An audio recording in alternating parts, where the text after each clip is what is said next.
Hi guys! Welcome to my channel. Ayan, ito po si Gisela. Ayan guys, yung pangbakod nila. Sa ngayon, isilipin natin yung pangbakod ng mga farmers dito guys. Sa bukid. Ayan. Ito yung pang dinadaanan po ng tao. At saka ng mga hayop dito. Kalabaw, kabayo. Ayan. Dito po. Tapos yung binabakudan. Nilagyan ng bakod. Pero naanin na yung palay, diba guys? Nakita nyo? Wala na, putol na. Naanin na yan. Ayan. Ginagawa nila guys dahil kung hindi nila gawan ng bakod. Ginawa nilang bakod is ano lang guys. Kawayan. Ayan. Isang puno talaga ng kawayan. Tapos medyo kuhanan lang siya. Ayan, putulin ng konti. Ayan, medyo ganyan lang. Ayan, tapos itatali lang nila. Ayan yung ginawang panali. Ito lang. Ayan. May tawag to. Nakalimutan ko. Ayan.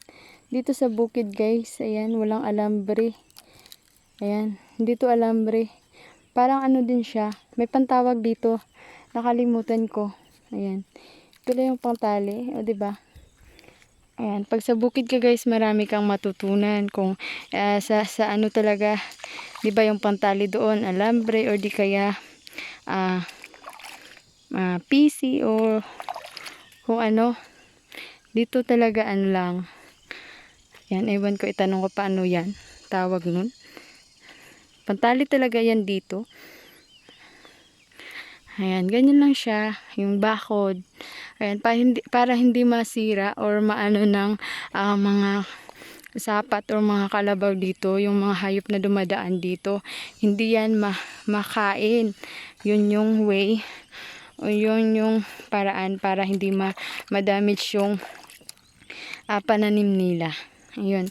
Kasi pag dumaan yung hindi maiwasan, halimbawa yung kalabaw, hindi talaga maiwasan makikain talaga ng dahon yan ng palay, di ba?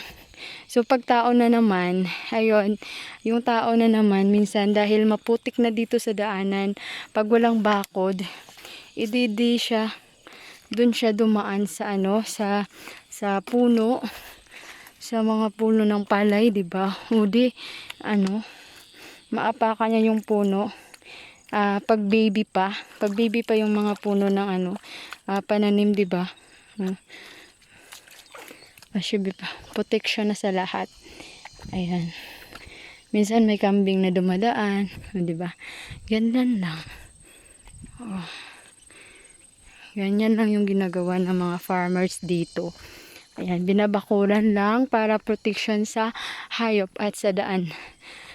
Napadaan ng mga tao. Ayan, ganyan lang.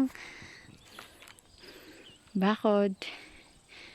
Okay. Thank you so much guys. Ayan, ito lang. Pero sa ngayon wala na, naanin na yung palay.